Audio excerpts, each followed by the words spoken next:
Welcome in to Three the Hardaway, aka the three-man Jalen Weed, aka the best big three since LeBron D. Wade, and Bosh live on YouTube. We are 12 subscribers away from that 100, so let's keep it moving in the right direction. Couple of files away from that 1,000. So y'all tripping on Twitter, so we got to get them numbers up. Let's keep it pushing. Let's keep it moving. We are available on any podcast platform: Apple Podcasts, Google Podcasts, Spotify, anybody podcast. Make sure you leave a 5-star review over there, subscribe, and we will greatly appreciate it. If you don't know who I am the walking bucket, providing instant offense. It's your boy Savage. Up here, we got the coach on the sidelines, take them to school on and off the court. And when I say it's really shitty, it's really shitty. Shitty, what's good? 1-0 against the Knicks. Yes. And before we go into more basketball, shout out to Cap and shout out to the rest of LBR Media that's going live right now as well. We are really doing this as LBR Media. And I would like to say this about NFL because we're an NBA podcast, but we handle the NFL affairs as well. This is going to tie in the NBA. Just watch for me, Savage. Okay. All roads will go through Philadelphia in the NFC. And I was wondering why Philadelphia is getting so much love, okay? And I was like, you know what? It's Philadelphia. And guess what? The pendulum always swings back. They didn't want Chris Paul to link up with Kobe Bryant. Where's Kobe Bryant from? Philadelphia. What year will the Philadelphia Eagles win the Super Bowl? Sounds like 2024 to me, gentlemen. With the way that they just drafted and the way that they traded, everybody's going to Philadelphia and nobody's stopping them. Kobe, this is going to be for you when it happens. My fault. Go ahead. 2024 won't be the Sixers. Hey, at this rate, it ain't gonna be the Sixers. That's your favorite DJ's favorite DJ, the sample man himself, Mr. Stat Man today at the eyeball circuit. Mr. Ted Shakir, what's up? What's good, y'all? What's good, man? I come in peace. He come in peace. That's Cap. Hell no. I know damn peace. This man took them talk shit all week. Matter of fact, let him get some talk shit on Twitter about KD, about Giannis, about the Warriors, which I talked shit about too because I thought the Warriors were gonna beat the Kings. But we gonna hop right into it unless y'all got a trivia question, which I don't think y'all have. No need for trivia today. No need for trivia today. We can hop. Right who the best player in the league? Wow. That's the trivia question. Wow. That's what we starting off with. You know what? Jimmy Butler. Hey, I'll take that answer over the one that y'all gave me the first episode. Bro. All right, so get the hell out the way. So I've had to go through all year of not just y'all two black people right here. I could say another word, but I'm not going to because I want us to start getting paid for this podcast.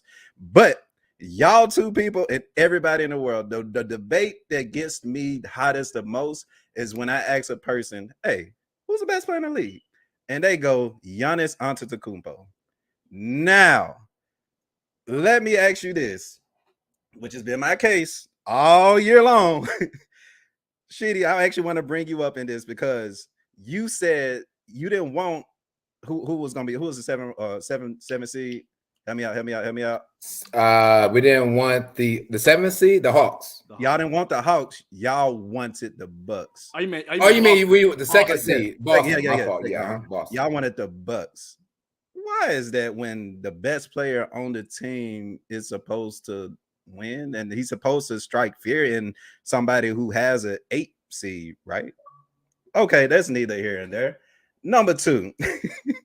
So you get to playing. And not only y'all win 1, y'all win 2, y'all win 3, y'all win 4. Speaking of wins, did the Bucks even win 1? Oh, they did. And it was the game without the best player in the league, to my understanding, right? Just help me out. I so bad. Help me out. So whenever I ask again, who's the best player in the league, I don't want to hear Giannis Antetokounmpo ever again. Because even we can go back to a couple years ago when Rachel Nichols was asked James Harden, you know what I'm saying, blah, blah, blah. And James Harden said, hey, I wish I was 7 feet so I can just go rim run. Everybody in the NBA and the basketball world got on James Harden. Yes, what is Giannis Antetokounmpo? A rim runner.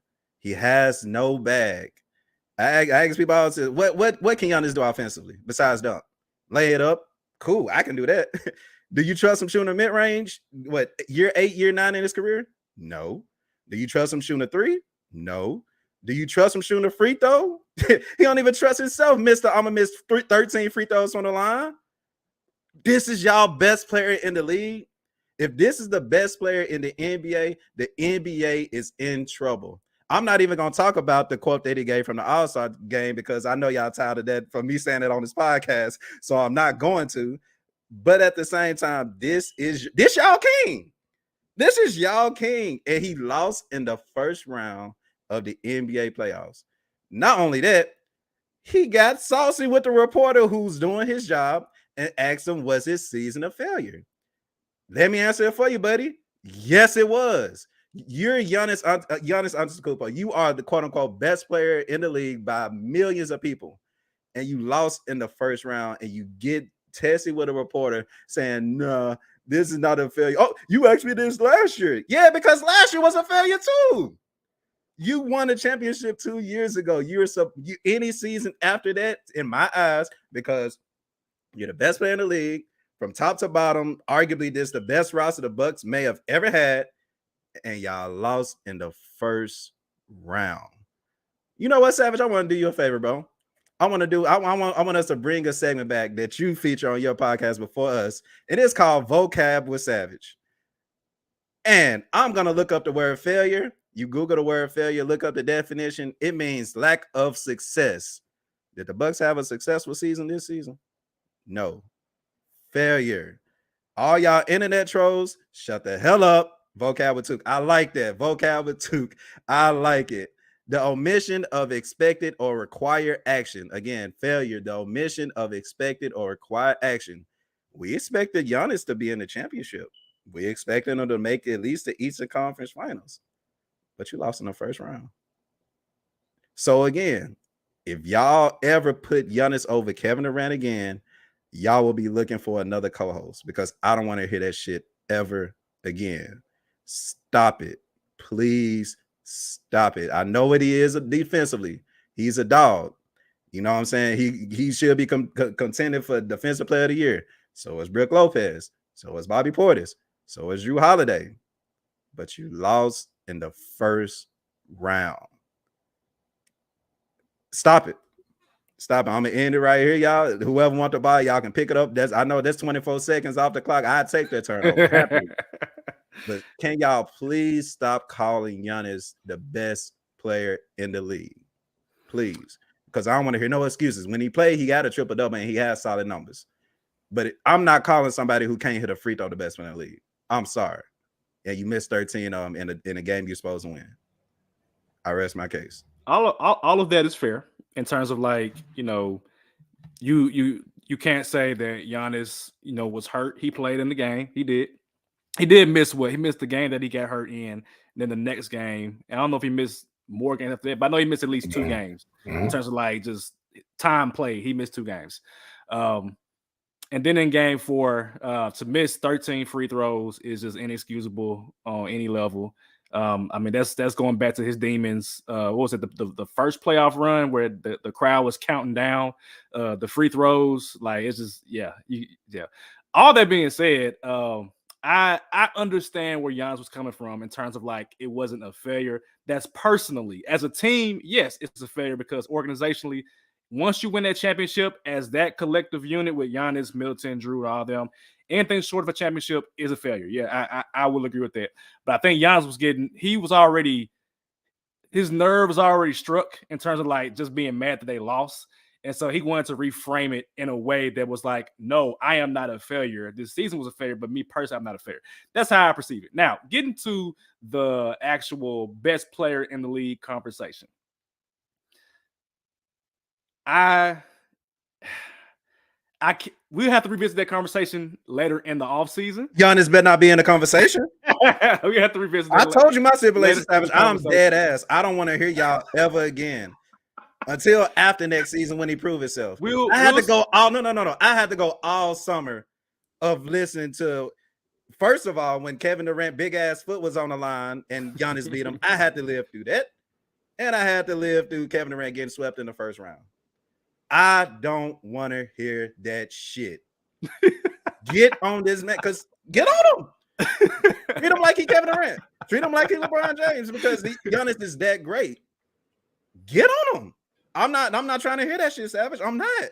I got you, man. I got you.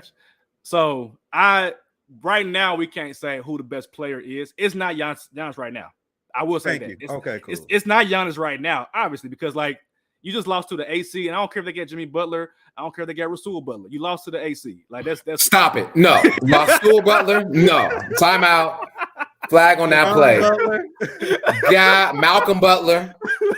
No, I can't believe you brought that. Look, Jeffrey the Butler. Look. Butler. But yeah, it ain't Giannis right now. I will say that for the sake of I need my co-host on the show. I will say that right now, Giannis is not the best player in the NBA. He can't be right now based on that information, injury or not. We've seen players play through injuries and win the team the game. I mean, look no further than Jimmy Butler today. They won the game today. So I will say that now who the best player is right now, we can't say, because right now it's looking like Steph Curry. Right now it's looking like Jimmy Butler. We don't know.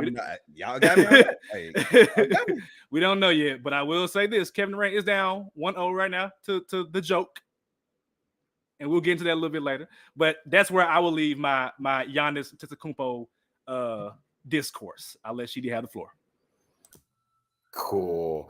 Well, listen, the Bucks Heat have been a thing, and I think that I believe in my team. And we got our asses swept by Giannis and company previous season.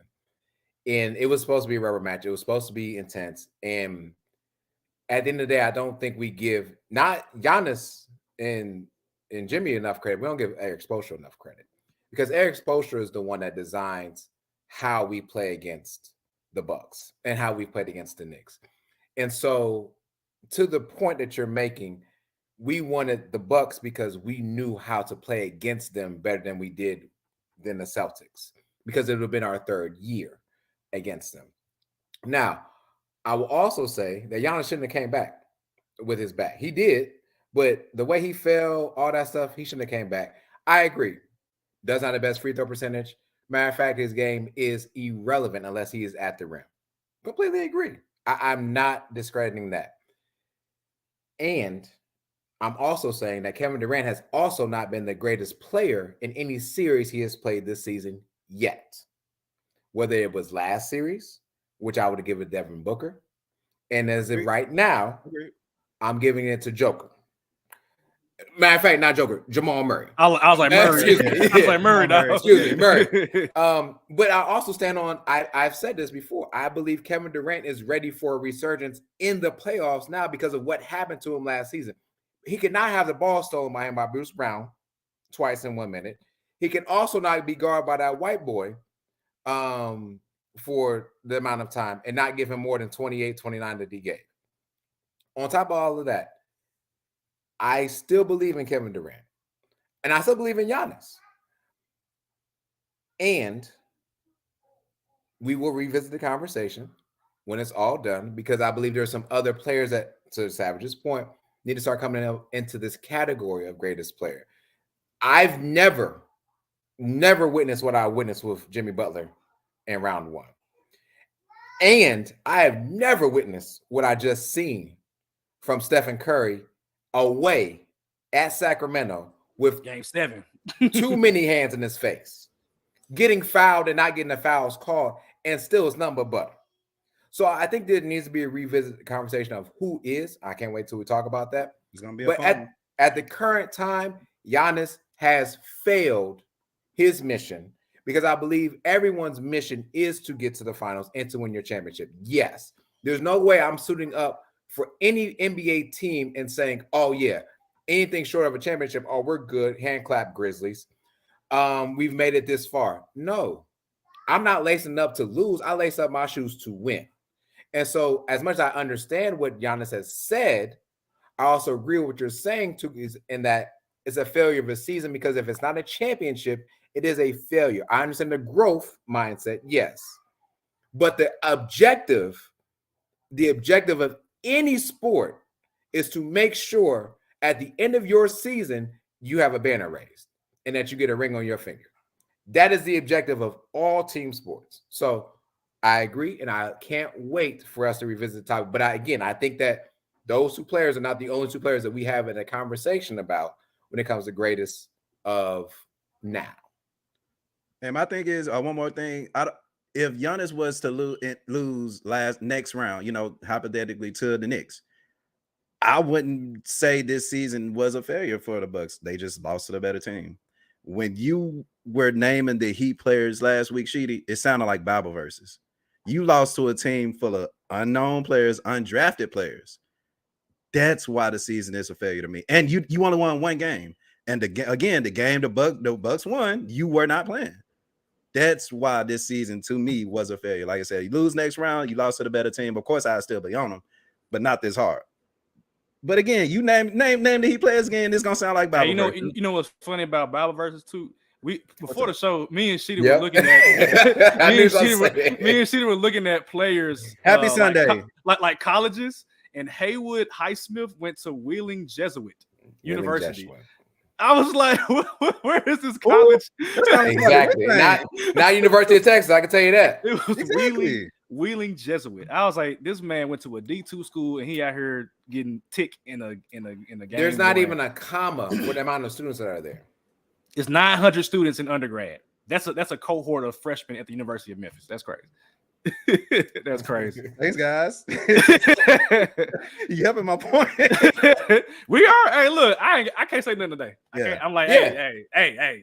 Yeah. I can't say today. He deserves Grizzlies. If you want to talk it, be about it. Yep. And you gotta be willing to accept the good and the bad and be ready to talk about it. So I'm good. Yes, sir. Speaking of walking and talking, we can get right into the next series, man. Kings and Warriors did finish up about an hour or so ago. And the Warriors, they, as Took's point, they cut off the beam, man. They unplugged it.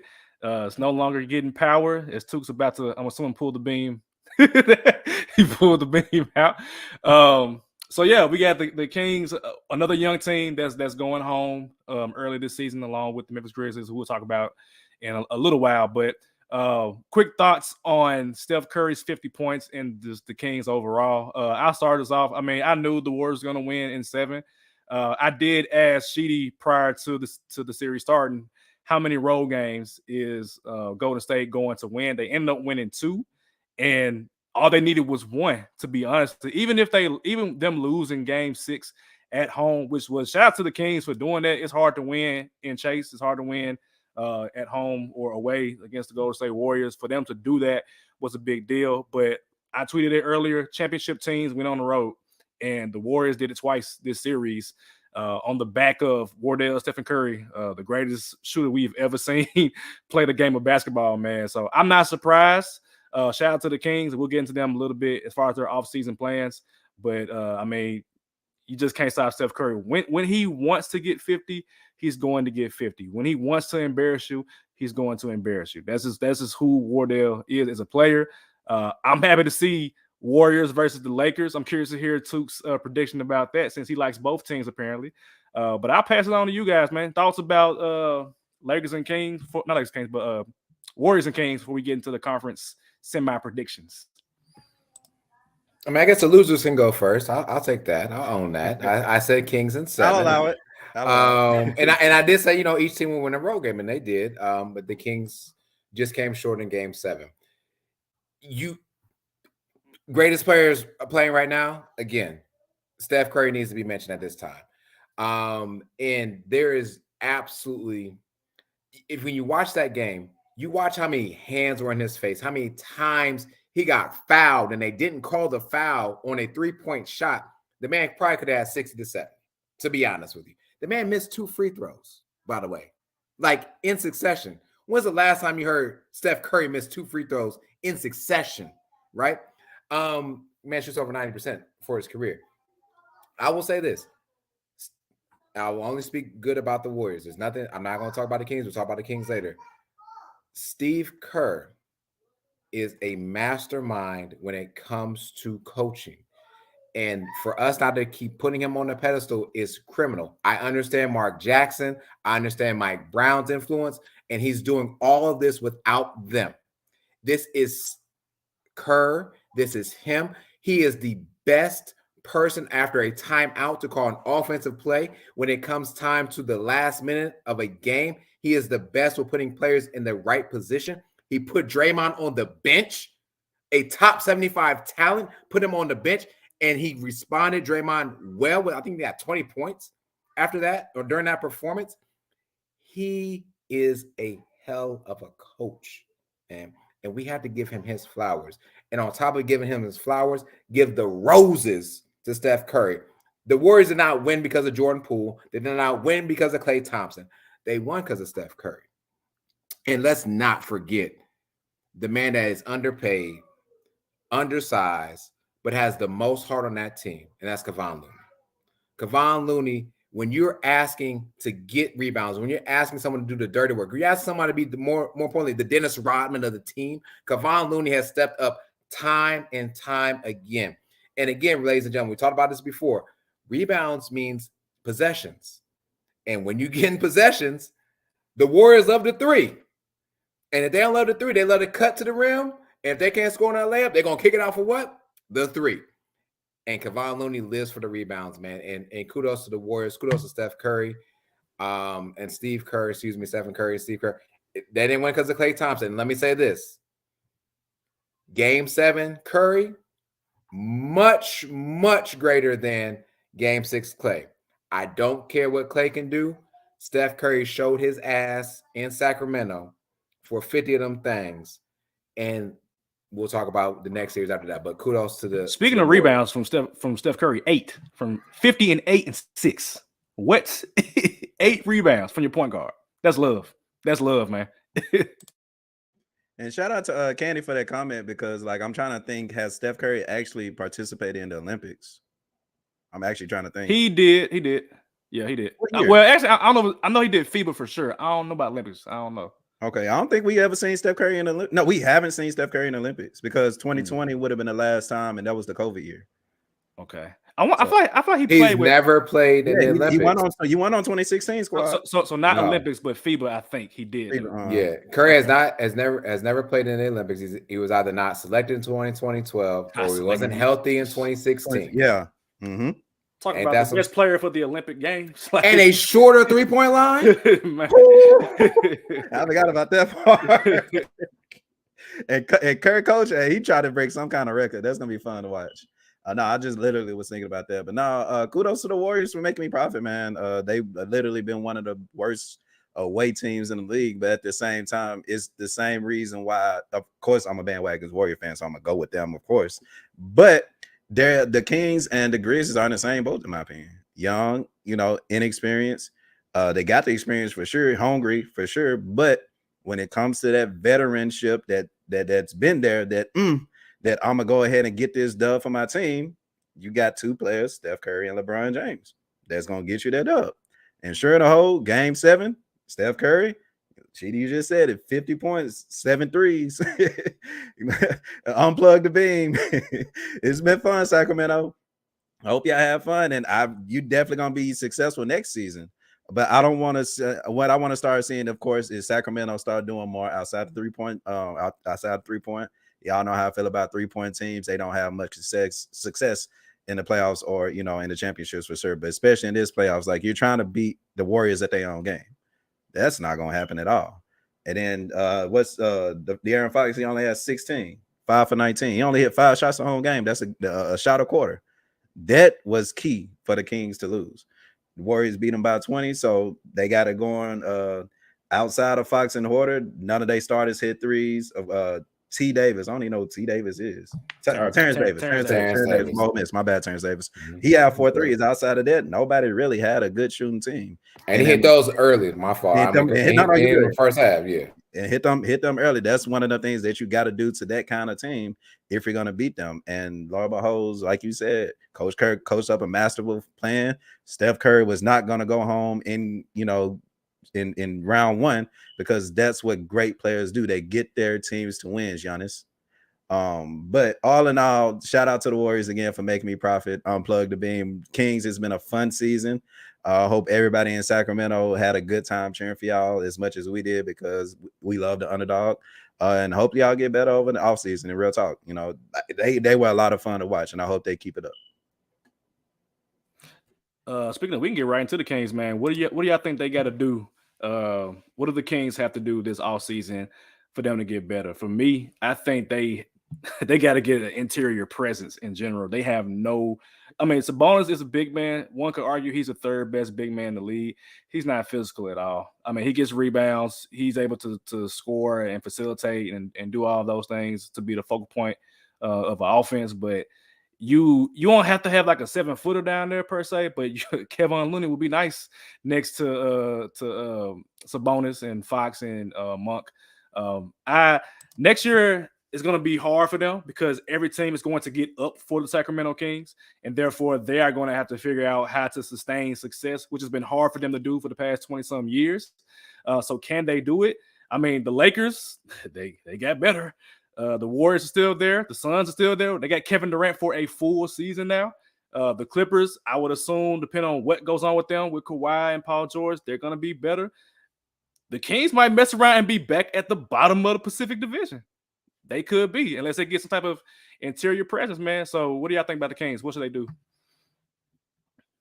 As my camera is like really blurry. I will say this. I will say that I like what the Kings have, to your point. But they do need how Aaron Gordon took over in game 1 for the Nuggets was more physical. They need that type of player, to your point. Right? Someone that can kind of create his own shot, so to speak, in the middle with Sabonis. And you're still going to have 3 shooters at all times. Trey Lyles is not it. Trey Lyles is not a bruiser. Rashawn Holmes, I don't see the court. And I will also say that as great of a coach as Mike Brown did, he also shot himself in the foot. Terrence Davis, I believe is his name. Offensively, this is his first time I feel like putting up 4 3-pointers in a game. To y'all's point, he's trying to match what he sees and what he's guarding. However, Kevin Huerter should have been in there a lot more often, especially when you're down 10, 12 points. Like, if you're going to trade threes, at least put a 3-point shooter in the game. And that's where Mike Brown made that mistake. But they also, the Warriors, the Kings should have just started tanking, by the way. And I got that 3rd seed and played somebody different. Maybe been the 4th seed and played the Clippers, whatever, what have you. But they needed someone big. I agree, a rebounder, a presence. Sabonis is still going to be a double-double machine. And just getting that will be great. I think the rest of the players are still under contract with them for a while. But you got to let Harrison Barnes go because he cost you a game. And he didn't do anything in game 7. He cost you, I think, game 4, game 5, whatever it was. We're talking about veteran leadership. Missed 2 straight shots from the same exact point that could have put them up, I believe, 3-2. But instead, they went down 2-3. So it would have been game 5, actually. That's when that happened. And so they got to get rid of Harrison Barnes and find that big, so to speak, that can mesh well, but can not only look for Draymond. I didn't want to say it out loud. You want to play against the Warriors a couple times a year? They don't want you anymore. I mean, yeah. And you know the coach. Yeah. So I mean, still in California. Yeah, not too far away. You know what I mean? So they do need somebody to that extent, someone that can facilitate as a 4 or 5, so to speak, but still get his own when necessary. Give you about 10 to 12, but you need him on the rebound. You need a Kevon Looney. I'm gonna keep saying Dennis Rodman because Dennis Rodman knew his role and shut his mouth. And you need that type of player for the Kings, a bruiser, so to speak. They play with too much finesse, and finesse is not necessarily going to win, especially when you're trying to match what the Warriors are giving you. For me, it's easy to compare the Kings to the Grizzlies because they both have their future point guards for the next hopefully 10 years. Granted. But the difference between Ja and De'Aaron Fox is one of them I don't trust with the ball in his hand the last 2 minutes, and the other just won an award for Clutch Player of the Year. You know what I'm saying? That's number one. So for the Kings are in a boat they're in my opinion, a better boat than the Grizz right now, but they do need to find a backcourt mate to go with De'Aaron Fox. And what I mean by that is because Ja Morant has Desmond Bane, and we know for sure he can put up 20 points a game, in the future. Who can we say that on the Kings outside of, Sabonis? and of course Fox. So I think once you are able to solidify, that 2-3 role, just like Steph got Clay, I think you're going to put yourself in a better position because you can have Keegan Murray or Kevin Huerter coming off the bench, which only make you better. For two, like y'all said, a big banker in the middle. Like you gotta be able to guard the paint. Sabonis won't be able to do it, a whole nother season by himself again.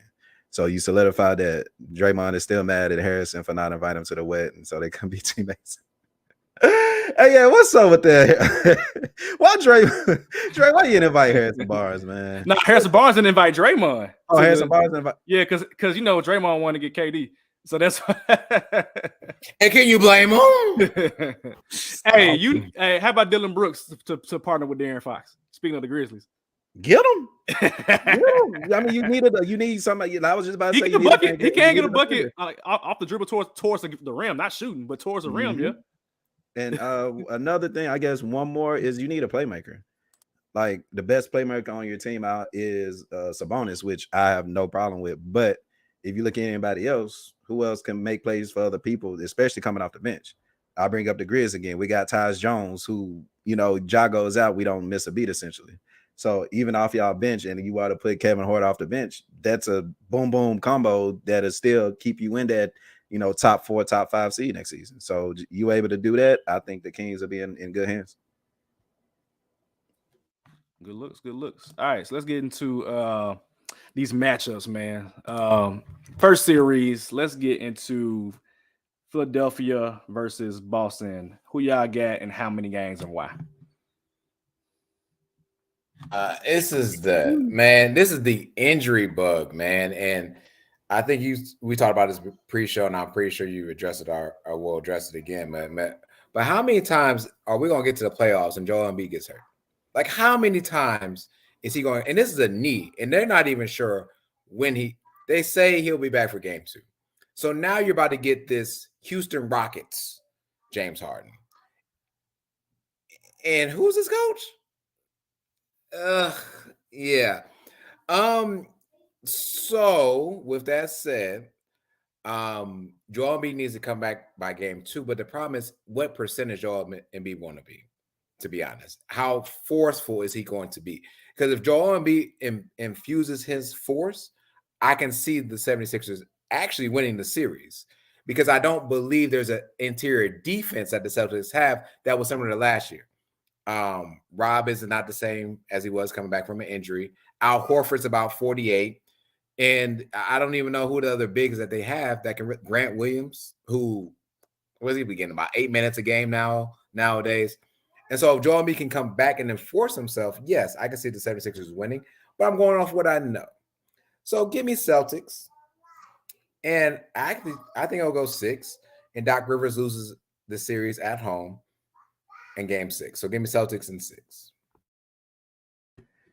Believe it or not, give me Celtics in 6 as well. For everything you just said, Sheedy. One thing that the Celtics got for sure on the Sixers is their bench.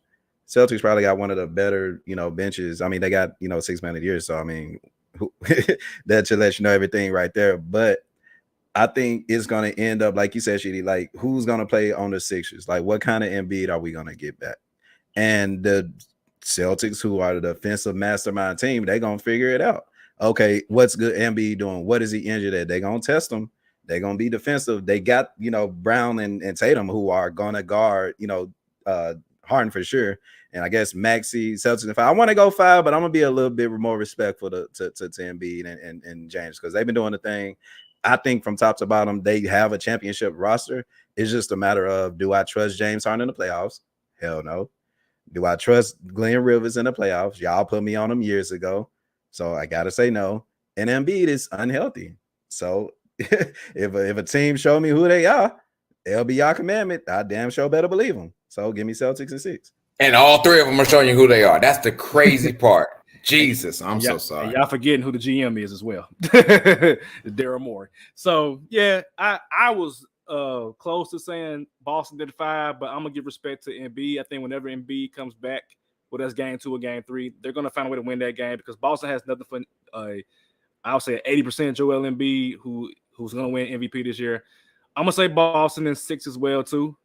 It can be 5 depending on if Embiid can play. If Philly is without Embiid for more than one game, it might be 5. I think it might be 5. So I'm gonna go Boston in 6 to give respect to Embiid, not to Doc Glenn Rivers. Definitely not. All right, next series we are gonna go Nuggets and Suns. So we already know that it did play on Saturday. It's 1-0 in favor of Jamal Murray and the Nuggets. I'm going to roll with the Nuggets in 6. I know Took gonna be mad about that. That's cool. But I think that speaking of benches, Phoenix got nothing on that bench. Absolutely nothing. Yeah, that was terrible. What happened to them? Then they get Terrence Ross, TJ Warren. Where are these players at? Absolutely nothing on the bench. They got Landry Shamet, whoever. If anything, right now, Joker is in cruise control. He like, I'm Jamal Murray. Here you go. Go ahead and do you. I'm gonna just get 24, 10, and 6. I'm gonna be cool as long as he get his buckets. Nobody guarding this man. Chris Paul can't guard a cone right now. So I'm gonna roll with the Nuggets in 6. It can be 7. I'm gonna give respect to Phoenix, but I think the Nuggets has got an overall better team, better coach. There was a clip of Mike Malone coaching his team up on the sideline. I was like, that is exactly what you need in the playoff, is a coach that's going to tell you when you do something wrong, correct you, you go out and you execute, and it goes perfectly.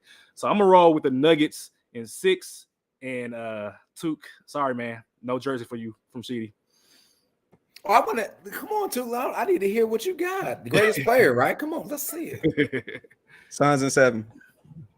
Suns in 7. I want to be disrespectful and bring out Broomy James again, but I ain't gonna be disrespectful to the joke and they bench. You know what I'm saying?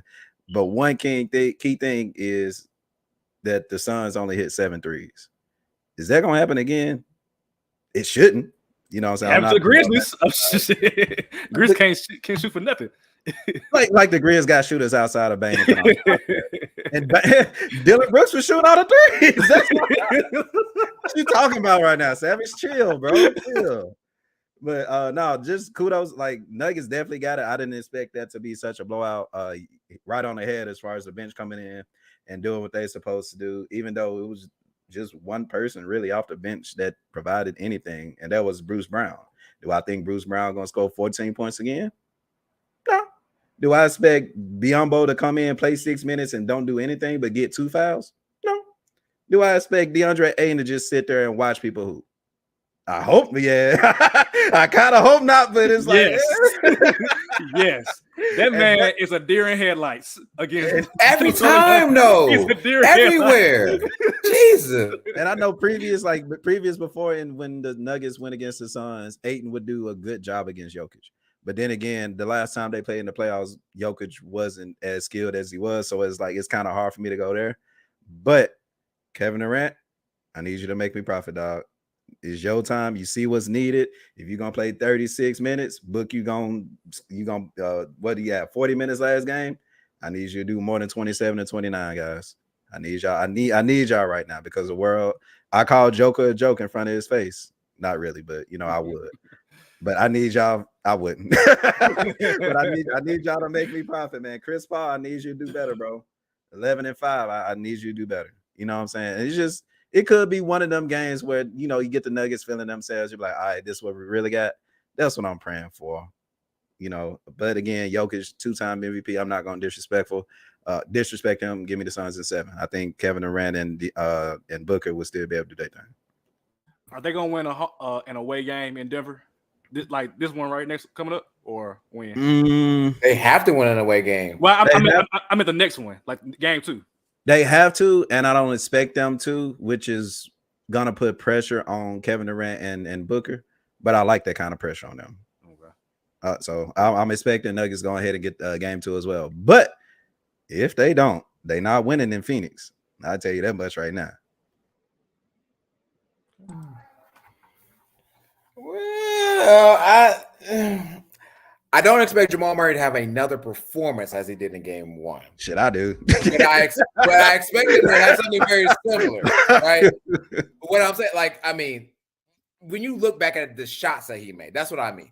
Okay. I don't mean about his points. His shots were highly contested at times, and it was still butter. And so the question doesn't become who's guarding AD, it's who's guarding Jamal Murray. from the Suns? And there ain't no answer. And don't get me wrong, I think KD had a pretty good defensive game, actually.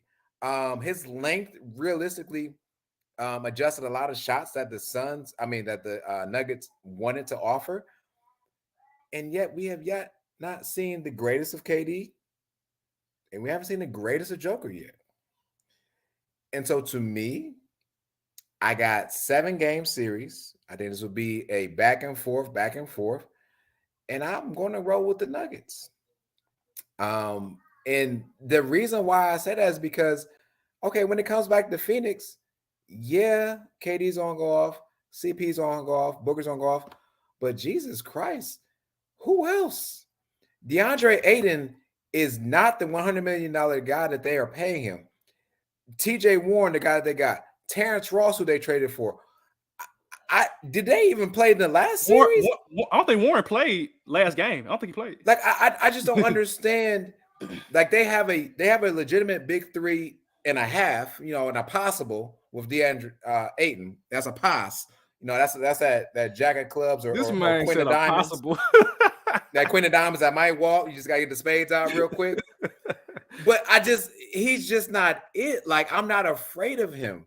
I'm afraid of KD when he turns it up. I'm afraid of Devin Booker. Chris Paul, he had some lucky shots against the Clippers.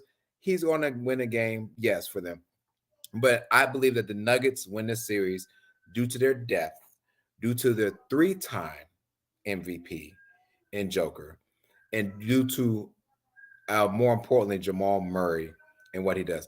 I think Bruce Brown is not going to give you those points. I agree. But his defense was there, and it was stout. The question is, who is he going to guard? Is he going to pressure on Devin Booker? He's going to try to steal from KD again? Is he going to cut the head off the snake with guarding Chris Paul? That becomes a question that is a coaching clash. And I got Nuggets in 7. I think everyone's just going to win their home games. That's fair. Sounds about right. All right, next up, Miami Heat and New York Knicks. Miami did win today, 108-101. I'll let the resident Heat fan start us off. Well. Well. Yeah, because I sure need you to answer before I can make my mind up. I mean, I don't know if we're going to talk about it. We're not going to talk about it today. We're going to talk about it next week.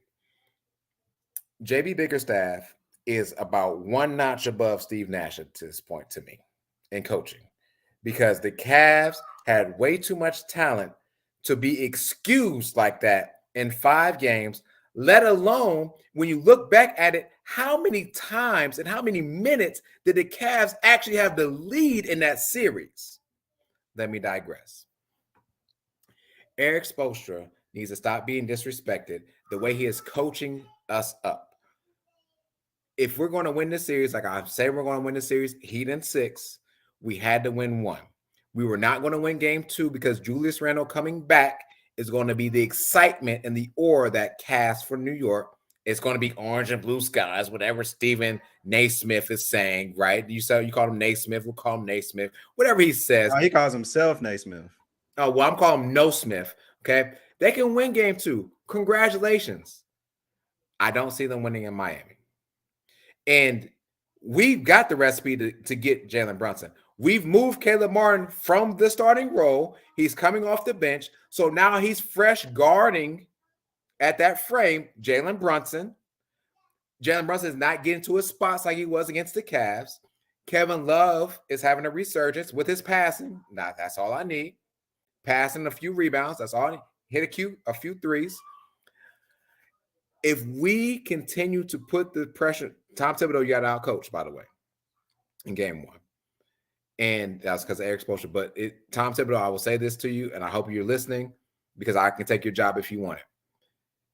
How dare you sit Jalen Brunson for the amount of time that you did in the 4th quarter when you were down, and you put on the back of RJ Barrett, the New York Knicks franchise, in game 1. RJ Barrett ain't worth that $175 million that he's getting paid. He had a great first half. He had like maybe 19 points.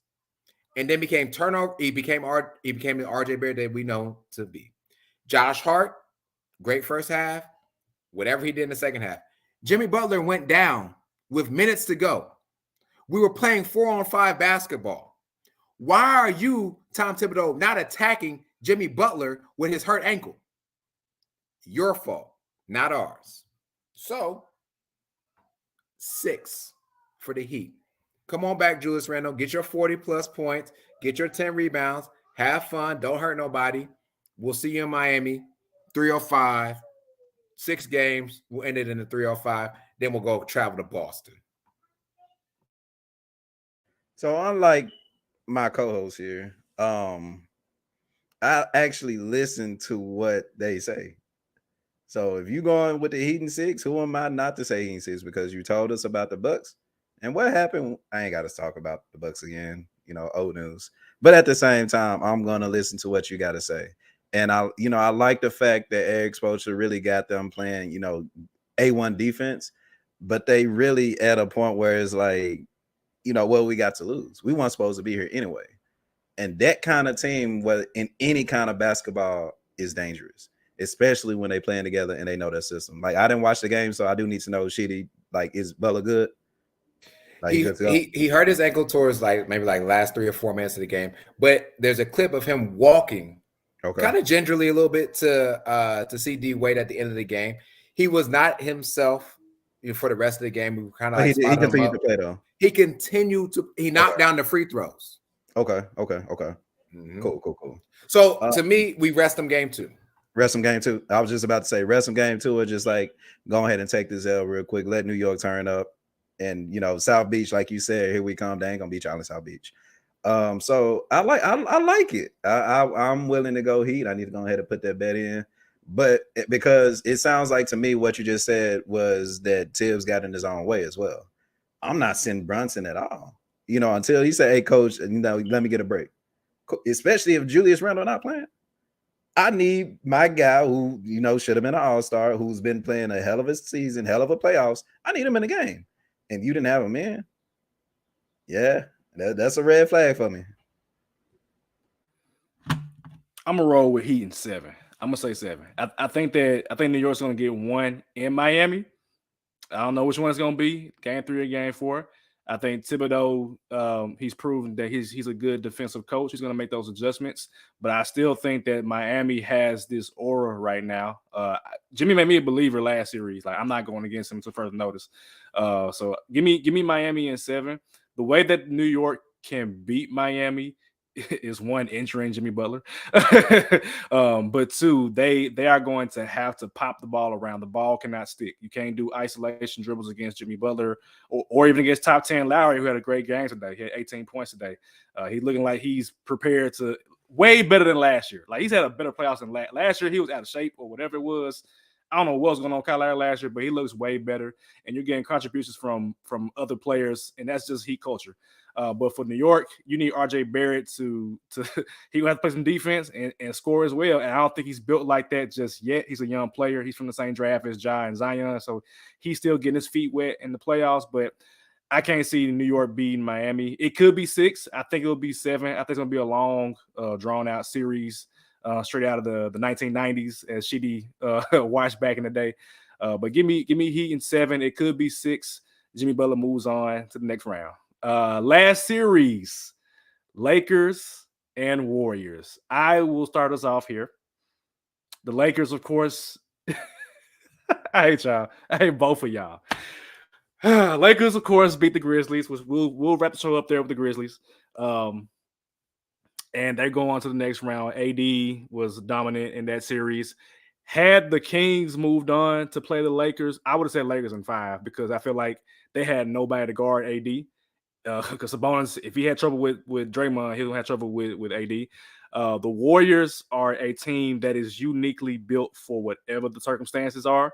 You got the greatest shooter of all time. You got the second greatest shooter of all time. You got one of the best defensive players in the game. You got one of the best coaches of all time. And you got a dude who just, I'm going to get 20 rebounds because I want to get 20 rebounds. He has a passion for rebounding. I've never seen a player since Dennis Rodman that has a passion for getting that damn ball off of the cup.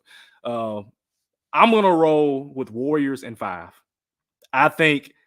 So here's what I'm going to compare it to, right? The Grizzlies are like the little brother that got to the level on the video game and they couldn't beat it. So they said, "Hey, big brother, can you come pass this level for me? Here come the Warriors. Let me show you how to do it, little brother. I'm gonna shoot threes. I'm gonna rebound. I'm gonna be well coached. Give me Warriors in 5. It might damn near be 4. Give me Warriors in 5." It makes sense too. It makes sense. I gave them the game plan. The game plan is make your shots and rebound. They did not make their shots. They did not rebound. And the Warriors are the embodiment of making their shots and rebounding. You know this. You know this too. Come on, go ahead and do Warriors and 6. It's funny because you really hate the Lakers.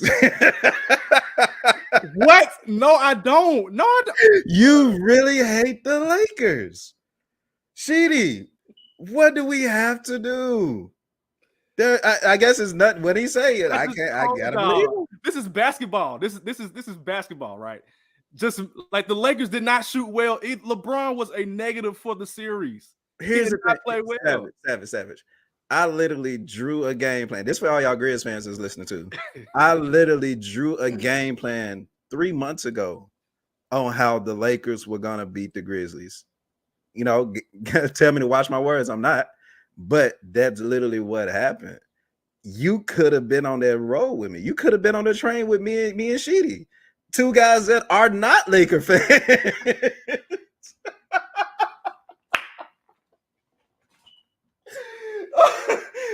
Like, come on, bro.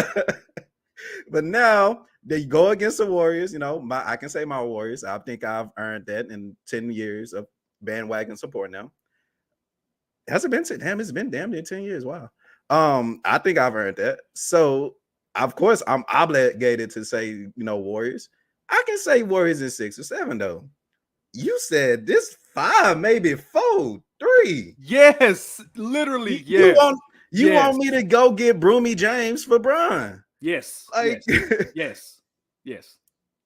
Bro, if the Warriors, you're supposed to be a Lakers fan. If the Warriors make their shots, it's over. The Lakers have nothing.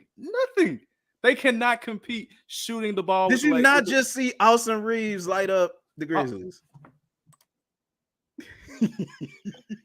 So we're clear. See Rui Hachimura kick our bench's ass. I said benches, ladies and gentlemen. So you said Warriors and what? I'm gonna go 6.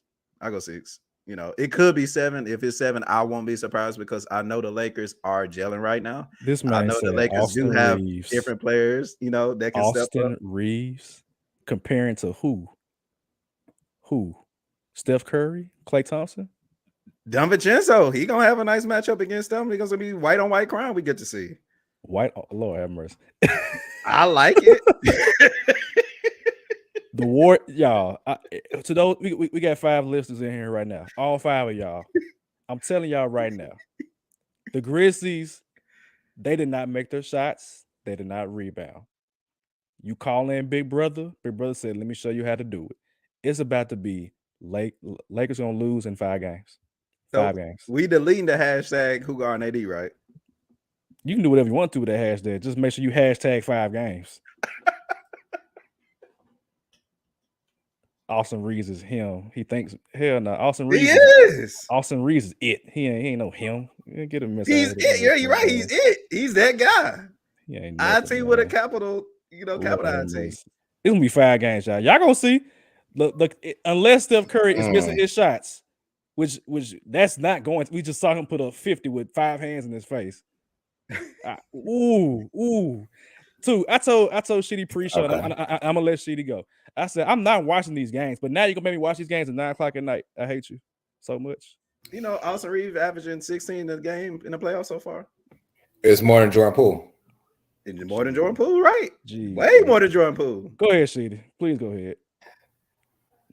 The Kings win the series against the Warriors. Lakers damn near sweep the Kings, may win in 6 for sure. With Wardell going off,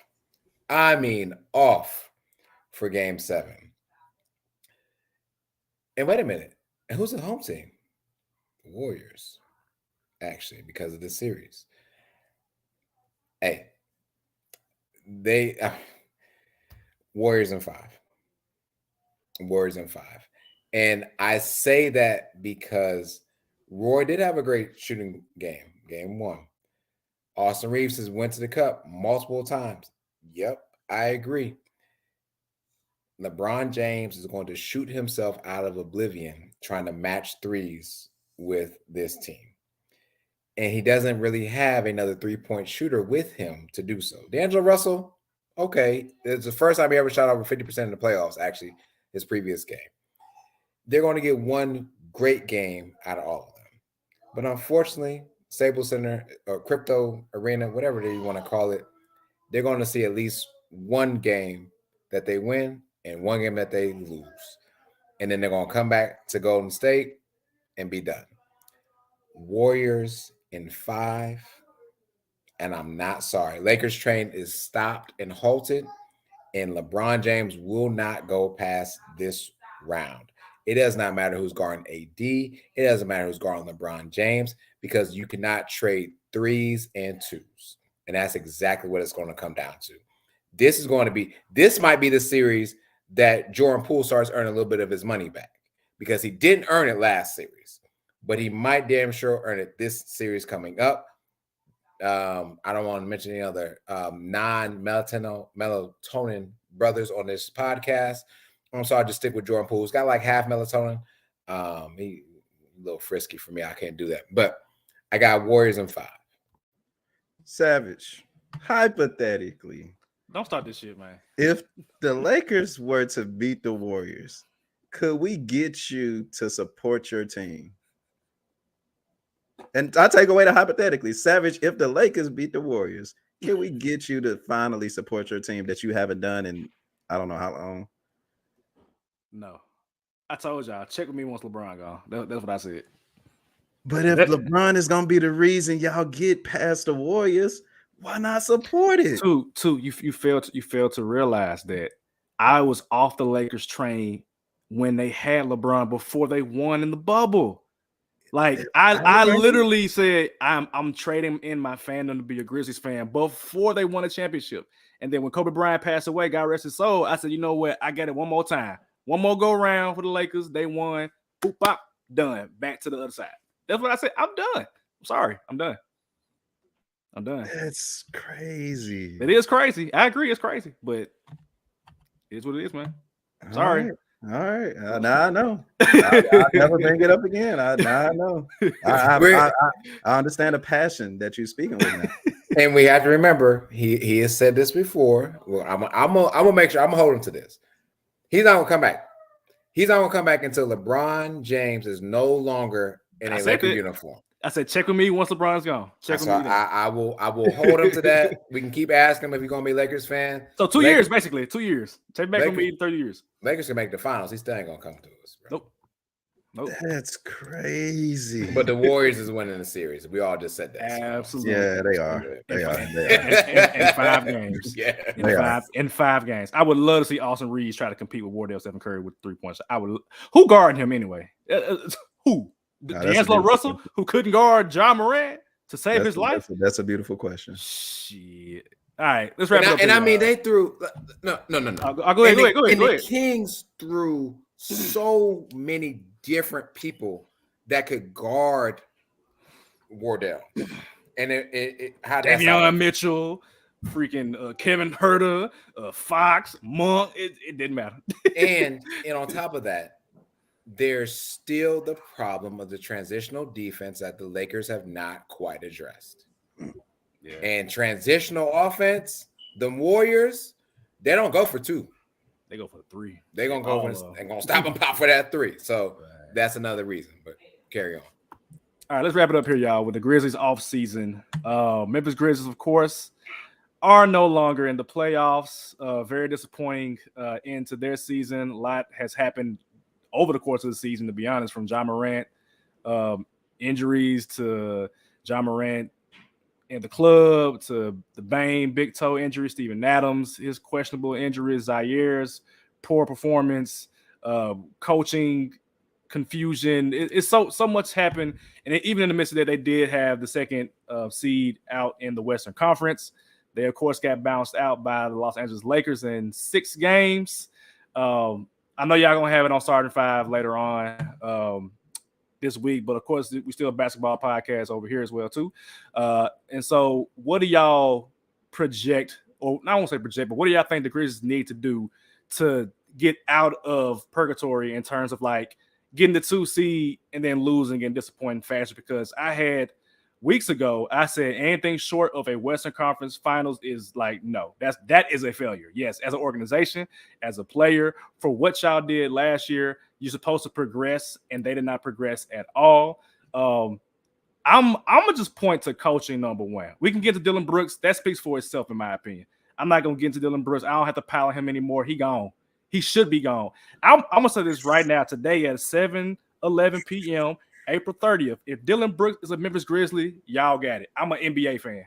Y'all got it. Until he off the team, and I did the same shit with Jalen Reagor and the Eagles. I said I'm not watching any Eagles games until y'all get that man off my team, and they got him off the team before week 1. I said, there you go. And what happened during the season? Lost the Super Bowl. That's exactly. So if Dylan Brooks is on this roster next year, I'm out. I'm out until further notice. I'm not doing it. I'm not watching that mess again.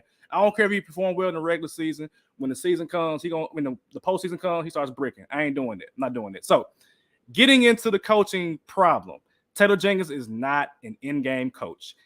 That's okay. He's a young coach. But you better for damn sure get somebody on your coaching staff that can help you with X's and O's during the game. I'm not talking about out of bounds plays. I'm not talking out of timeout play. I'm talking about they just scored and they up by 5 points. I need a guaranteed bucket on offense.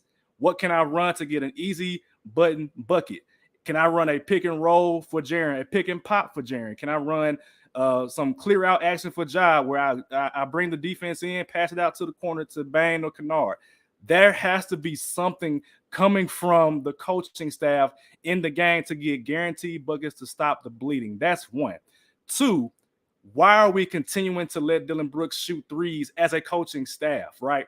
This goes back to even in high school. In high school, if I'm shooting shots and I'm bricking and I'm getting my ass waxed on defense, she just did it. Come sit beside me, because you not had anything to this damn group project at all. Even beyond that, let's say if you play NBA 2K, right? If you playing Pro-Am and you brick your first 2 shots in the game, I bet you ain't shooting no more. You don't need to be shooting no more before you get kicked out of the lobby. Too know about that. If I shoot 2 threes and I brick both of them, I'm not shooting no more. I'm like, let me pass the ball around. I got to get warmed up. You know what I'm saying? So for the Grizzlies organization, whether that's Zach Kleiman, whether that's Taylor Jenkins, for them to continue to enable Dylan Brooks to play in the game, not be that good on defense and be horrible on offense, and constantly give him minutes, that is coaching malpractice. That's organizational malpractice. And that's why I said I don't know who to blame, if that's Jenkins or if that's Kleiman. Who is sending down the message, hey, play Dylan Brooks, let him shoot 15 shots, he making 2 of them. I don't know who's doing that. I don't know who's doing that. The Warriors made that change to put Draymond on the bench. He come in and score 20 because it's a change. It's a change for the other team got to account for. If the Lakers know I'm playing the exact same lineup that shot like shit in games 1, 2, 3, 4, and 5, we ain't got to change much. We got LeBron James and AD. We're going to beat them the same way we beat them throughout the entire series. So there is no coaching chess match between Taylor Jenkins and Darvin Ham. Darvin Ham ain't that good of a coach, ladies and gentlemen. He's not. They're from the same coaching tree with Coach Bud. He ain't killing them like that, which is why I think LeBron is a better coach, though. Exactly. So it's like Darvin Ham ain't X and Owen niggas like that. You know what I'm saying? So I will give Jenkins 1 more year, hopefully without Dylan Brooks. If the same mess happens with Jenkins next year, they got to go in a different direction and get some type of veteran coach in here, or a coach that's going to do X's and O's. My favorite option is Becky Hammond. Becky Hammond she should be an NBA coach right now. She interviewed with the Raptors. She interviewed with the Raptors, of course, and I don't know if she's going to take it or not, but she is a pure, what up, Aiden? She is a pure X's and O's coach. And not only that, you gonna get coached on the sideline. She will get in your ass and be like, hey, you need to get your shit together. I don't know if Jenkins does it. Is he afraid of Dylan Brooks or what? But somebody got to be able to get in the players when they are not performing up to standard. So for the Grizzlies, I think the most important thing is get Dylan Brooks off your team. You have to do that.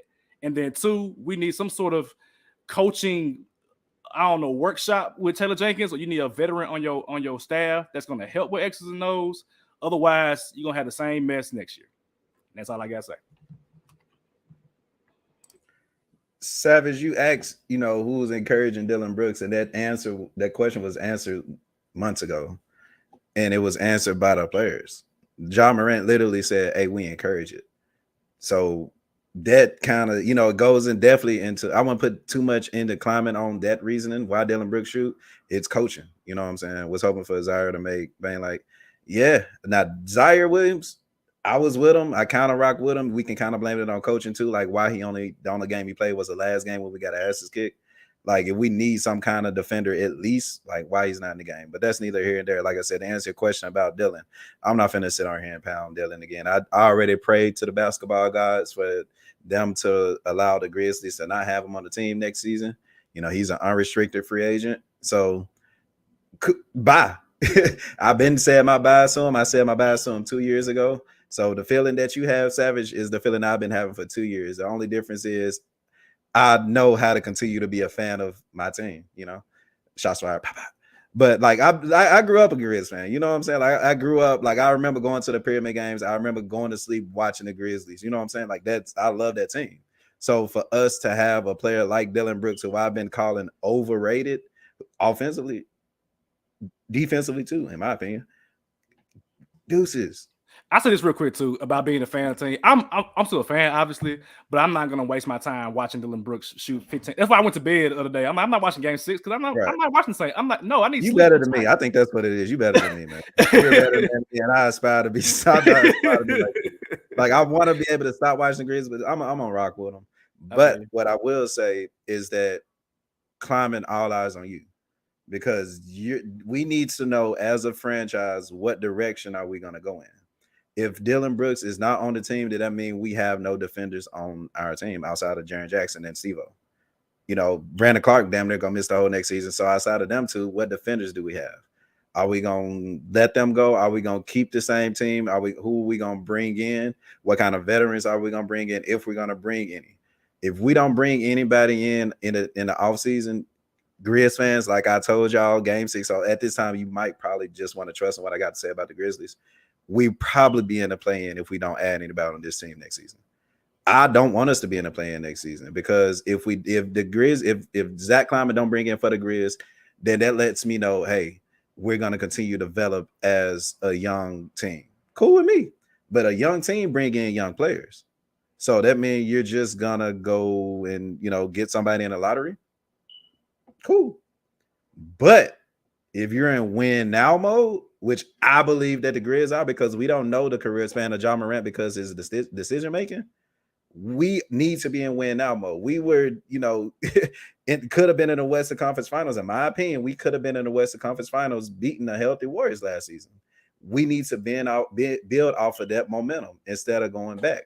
But if we go back as a team, I was completely understand. If Dillon Brooks is on this team next season, that lets me know exactly what you want as an organization. And it's mediocrity. Point blank period. Because he's unrestricted, meaning you going to throw some major bucks at him. He already had one big contract, which I guess in a way he kind of earned. He's going to want a upgrade. Grizz, man, I pay this man no Jordan Poole kind of money. Oh, you not watching? Oh, I'm bashing him every chance I get. And I'm going to still rep him. I'm gonna be the most hateful Grizz fan you ever know. But Zach Kleiman, what are you gonna do? I gave a suggestion. Pat Bev and DeMar DeRozan, two of my top Grizz players that need to be on this team. You get them, well, we damn sure ain't missing the playoffs with Pat Bev on the team. And now you answer the question of a closer. We need a closer. We need somebody that can close games for us. I like what I'm seeing in Desmond Bane. His game is promising, but hey, we need more. We need a pure bucket. That's what we need. He threw like straight right talking about Dillon. Man, Candy, you understand my strong. I ain't gonna say talking about Kleiman, Zach Kleiman today at a media availability. He was talking. He didn't mention them pretty much. Yeah, they were asking him like, what's the future for Dillon Brooks as a Grizzly, and he was like, I'm not speaking on Brooks right now. But then like 5 seconds later, he spoke on Xavier Tillman, saying he wants Xavier Tillman here long term. He wants Bang here long term. So that is very damning of Dillon Brooks' future as a Memphis Grizzly. Like, I don't even want him here as a veterans minimum. Like, he can go. Like, I don't need a sign trade. Just go. Just, hey, amen, God bless. We'll pray for you on the way out, but you got to go.